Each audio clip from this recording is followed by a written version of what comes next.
सगुण निर्गुण के बीच में परमात्मा है। समझ गया? रामकृष्ण परमहंस देव जी महाराज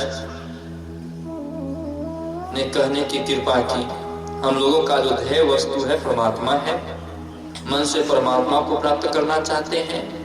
वो परमात्मा है कैसे, परमात्मा है कैसे, उसके विषय में थोड़ा सा समझिए, थोड़े से शब्दों में, साधारण भाषा में। रामकृष्ण परमहंस देव जी महाराज कहते हैं परमात्मा पानी के तरह,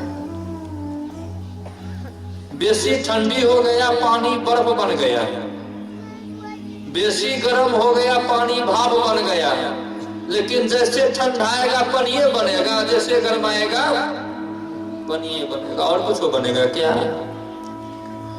भाप ठंडाया तो पानी बना, अब बर्फ गर्माया तो पानी बना। उसी तरह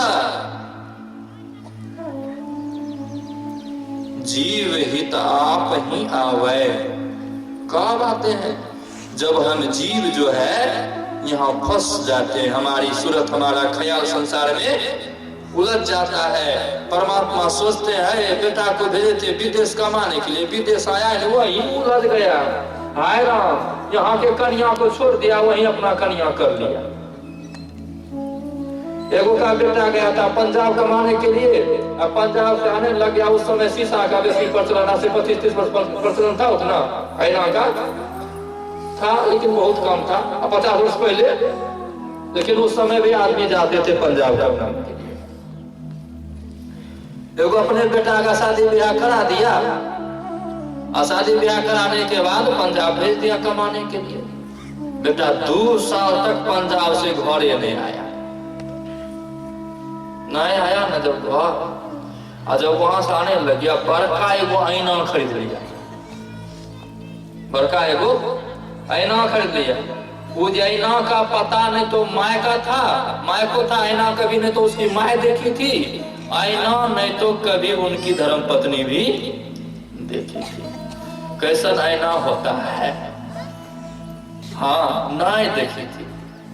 आईना लाया, रख दिया, रात में सुबह जब हुआ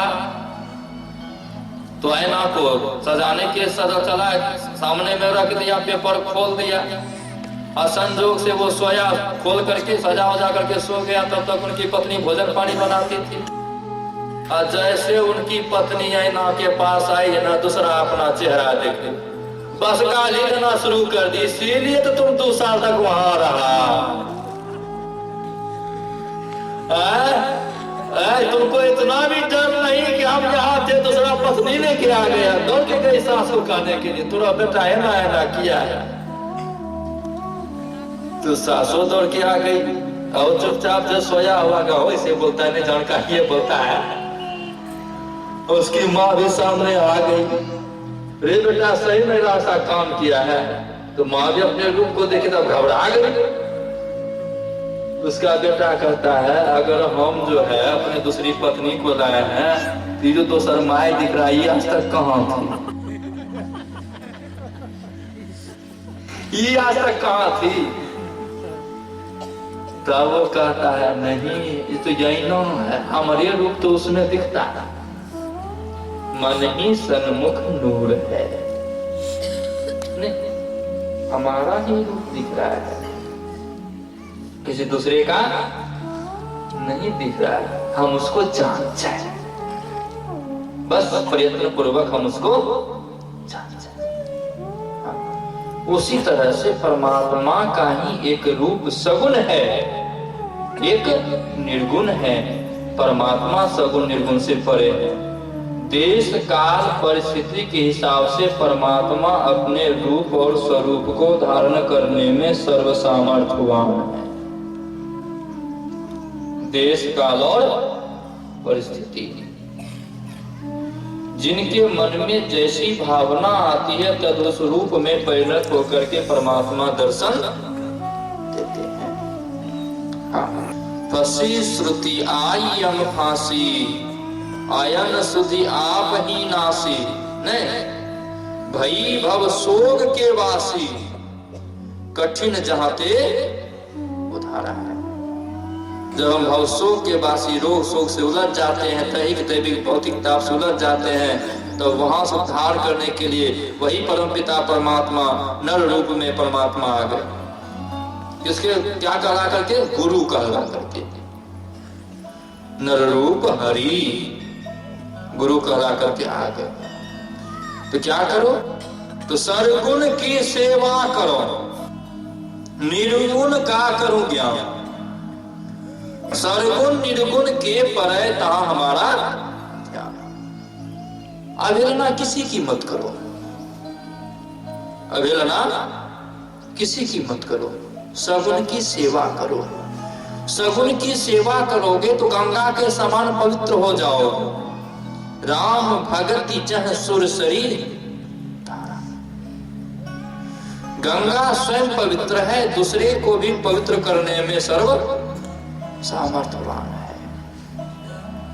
गंगा स्वयं अपनी पवित्रता के लिए संत भगवान के पास जाया करती है। उसी तरह से जो सगुण की सेवा करते हैं स्वयं पवित्र हैं और दूसरे को भी पवित्र करने का काम करते हैं, लेकिन पुनः अपनी पवित्रता के लिए मनोयोग पूर्वक ध्यानाभ्यास और सत्संग किया करते हैं। ध्यानाभ्यास और सत्संग से जो सेवादार चित हो जाएगा वो कब सेवा छोड़ देगा इसका कहीं कहा नहीं जा सकता। इसलिए दोनों को दृढ़ता के साथ हम आप लोग पकड़े हैं। ये दोनों जो है महत्वपूर्ण अंग है। जैसे पक्षी एक पंख से कभी आकाश में नहीं उड़ सकती, एक चक्का पे साइकिल नहीं चल सकता। एगो चक्का खत्म हो जाए चलेगा? चलेगा? नहीं चल सकता। और मल्लाह के बिना जैसे नाव किनारे नहीं लग सकती, उसी तरह से सत्संग और ध्यान के बिना कोई जीव जो है कल्याण को प्राप्त नहीं कर सकता। इसको हम दृढ़ता से पकड़ लें। इसमें तनिक भी मेरे मन में संशय नहीं होना चाहिए।